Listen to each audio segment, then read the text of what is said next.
Well, I'm sitting on the bedroom floor today just for something different. Actually, the bedroom's the only place in the house where I can have a quiet moment right this minute. Dang, I need a haircut. I think Jessica's going to do that for me sometime soon. Coming on here because I had my first week of work this past week. Started Monday in Winston-Salem, and then the Tuesday, Wednesday, and Thursday I was in Greensboro office. And then Fridays are report from home days. So that's kind of cool. That's something that I've never experienced. I've never had a job where I could report from home at any of the time. So that went pretty well. I think I'm going to like the work. I spent this week on a lot of training, online training. Obviously, when you start a new job, there's a lot of HR and forms and policies and all that fun stuff. And it actually, getting into the training about the job specific training is pretty cool. So I'm actually going to be able to get my licensure board certification for alcohol and drug counselor and criminal justice counselor. So that's pretty neat. I guess those are normally pretty expensive to get. I guess the supervision part of it is usually expensive, but that's included in the job. And it's worked out well so far. Just the first week through, haven't really seen any clients or spoken to anybody much, and the coworkers at the office are so quiet. Like the office itself is so quiet. And they told me that there's certain days that it gets busy, but I mean library quiet. Like if someone was to rip a fart or something like that, you would hear it. So that's put pressure on me. But I have a really large office that surprised me. The boss lady said deck it out however you want, deck the halls. So it's really cool. I have the expectation. I'm really just so happy to be back in human service work, and I haven't gotten into the job yet, so I don't know if I like it or not. But just to be getting a paycheck and to be in an atmosphere that's not like super high pressure. You're down a nickel from last year. We're going to kill you and give your job to someone else. Type atmospheres that I've been in sales for so long. It's just really nice. So see how it goes. The last couple days, I've really been thinking about Garrett a lot and missing him. And like last night, I hardly slept at all. So I'm hitting the coffee pretty hard today. I'm not eating today. It's actually an off day for eating.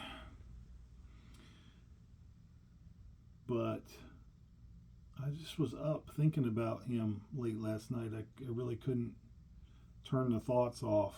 It was like I was just thinking about the way things transpired with him and his new wife. I guess sometime before too long they'll be coming up on a year of marriage. And the last time I talked to her, the two of them, she hung up on me. So, and I haven't heard from him since. And I just found myself thinking about him a lot, just missing him, wishing, just wanting to share life. And I was asking Jessica, maybe I shouldn't have warned him. Maybe I should have just kept completely silent. I mean, do I have an obligation to warn my children when they're about to make a big mistake, or should I just be quiet? And then after they've made the mistake, what do I do? Like, the fact of the matter is that I cannot stand my son's wife. She talked to me with disrespect. In fact, they're both disrespectful, but she talked to me like I was a peer, and then when she would ask a question, then talk over top of me so I couldn't even answer the question. And then it was like, once she realized she wasn't going to be able to steamroll me, uh, she hung up. She gave up. And that's where it was left. So, these thoughts are keeping me awake. I don't know why I'm so upset by things like this. I need to take a chill pill, realize that people are going to make their own decisions. I really am trying. We had an appointment with Dr. Sharp last night, and I was talking about some of the strategies that I am trying to really kind of scale back. So, for example, my daughter that moved back home just got it in her head this week that she wants to buy a car. Well, she doesn't have any credit. She's never had a loan or a credit card or anything like that, and she's only got about a month of income documentation to show to a bank or to the people at the car place. And so I know that her getting a car, just walking into a place and coming out with a $12,000 used Prius or whatever is probably really kind of well, the odds are against it, unless the salesman unless they have some 28% interest type high risk thing that they can unload on people and get people with. So unless she gets taken, in other words, it won't happen. But she's been talking about it all week. She talked about it this morning when I was taking her to work, and I just kept my mouth shut. I haven't said one word about the realities of life, because whenever I do that with certain of my children, they resent it. And it's interesting. It was like one of the topics in the online training that I was taking this week was about, I think it was in a class on ethics. But it was basically the idea of self-determination versus paternalism. So as a therapist or as a counselor, are you rushing in to do things for the client? Do you really believe that you know better than they do? Do you really have that true belief? Well, in this case of my daughter, yes, I do know more than she does. I actually have real world experience and know that her buying a car right now with not a good down payment and just getting her footing is not brilliant, and it's probably not a wise decision if she can even pull it off. But she didn't ask me any of those things. She didn't ask for advice. In the past, I would have offered it, and this week I just haven't. I've kept my mouth shut. And so I shared that with Dr. Sharp. He said, that's good, let them figure things out for themselves. And like when she complains about the way the world is, if she comes home today and says, well, that was stupid, and I should have got the car with dashed hopes and expectations, I'll just keep my mouth shut. And that's what gives me peace. But like I'm having to apply the same thing to my son, to the silence from my son, and it hurts. It does hurt. So physically speaking, I'm still good with energy. I did kind of like on my eating days this week, I had some blowouts where like there was one night where I ate an entire box of Raisin Bran. And the next day was so sick, I still went to work. But I was like, what is wrong with me? And I've actually thought about maybe that I need to scope out a 12-step program or something like that, because like it's just so hard for me. Like my relationship with food is not something that makes me happy. It's something that I just kind of feel like I need to work on. And I don't even know where to begin, really.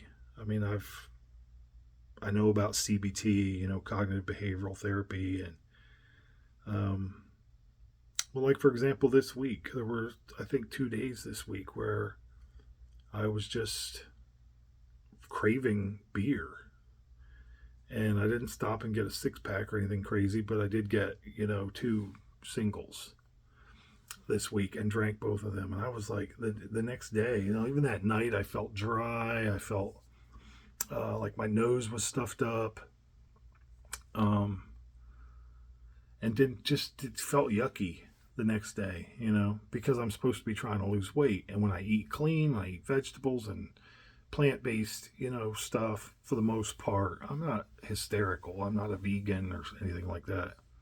But I feel good. I feel a lot better. My energy's better. And I'm like, why am I doing this? Why am I... What is it about this that I just can't let go? Is it the flavor? Is it because I think I deserve something? What is it? I don't know. That's worth exploring sometime. Let's see, what else? Oh, in our Dr. Sharp session the other night, Dr. Sharp, I sort of talked about sex and Jessica and I's sex relationship and how deeply unsatisfying it's been to me since our wedding night. And, he's not a psychoanalyst, so he's not going to, delve into the roots of all of it forever. He's just like, well, what are you going to do? And he told us to have sex, at least once this week. And the weird thing about it is, to me, it's almost like a chore. It's like something I don't even look forward to because of like resentment for years and years. But I'm trying to be humble. I'm trying to be coachable. I'm trying to be teachable. I'm trying to change. I want the remaining years that I have left to be productive years. Haven't been able to exercise as much this week, although I did pretty well today because I was dealing with tendonitis in the quadriceps tendon of my right leg. I woke up the other night with actually the night that I stopped and got some drinks, I woke up with and the night that I ate all the Raisin Bran, a terrible Charlie horse in my right leg. Just, so much pain in the calf muscle. It's a contracted muscle, and it's just stuck there. And it's hurt for 2 days. And I've been stretching it and massaging it and stuff like that. But I think just from the sitting, that's been difficult. Like the sitting in an office versus the activity level, all the movement that I've been doing in the past couple months, just as a stimulus for recovery from depression, and to kind of get some energy back in my body, and then to go sitting at a desk for 8-9 hours, it's an adjustment. And so I don't know, maybe it was some combination of everything, but man, it still hurts when I press into the calf. So that's everything that's going on that I can think of now. I won't get paid till the end of September. This place only pays you once a month. That's something new as well. It's a lot of changes. A lot of them are good, positive, but I feel good.